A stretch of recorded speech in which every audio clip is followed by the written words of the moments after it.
In today's video, I'm going to show you how you can remove your protected sheets right here in Google Sheets.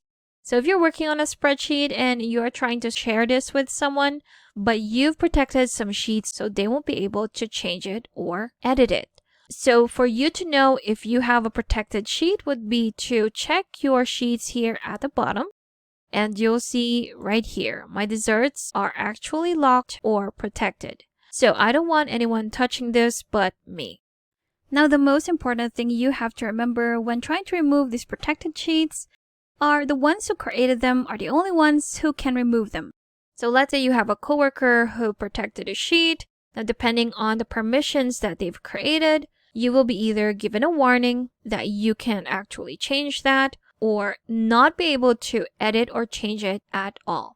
So for this one, if we wanted to remove this, because again, we're sharing it with another person, what you can do is to go to Data here in the menu bar and select your Protect Sheets and Ranges. If you click on that, your Protected Sheets and Ranges panel will open on the right side.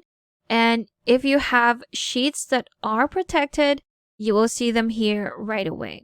So again, we do have one protected sheet, which is named Desserts right here. And if we click on this one, we will see what the description is, what the permissions are.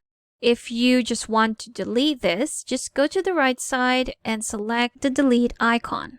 Click on it, and now it will ask you a prompt question of, are you sure you want to remove this protected range or sheet?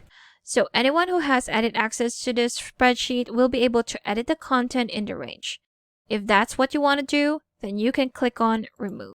And now it's gone. We don't have that lock icon on the left side of our tab or sheet anymore, and there's no more protected sheets on the panel on the right side. There you have it. So that's how you can remove the protected sheets and ranges right here in Google Sheets. Now, if you still need extra help with sheets, I do have a free guide linked in the description below that you should definitely check out. Thank you for watching this tutorial. Make sure to subscribe for more helpful videos, and I will see you in the next one.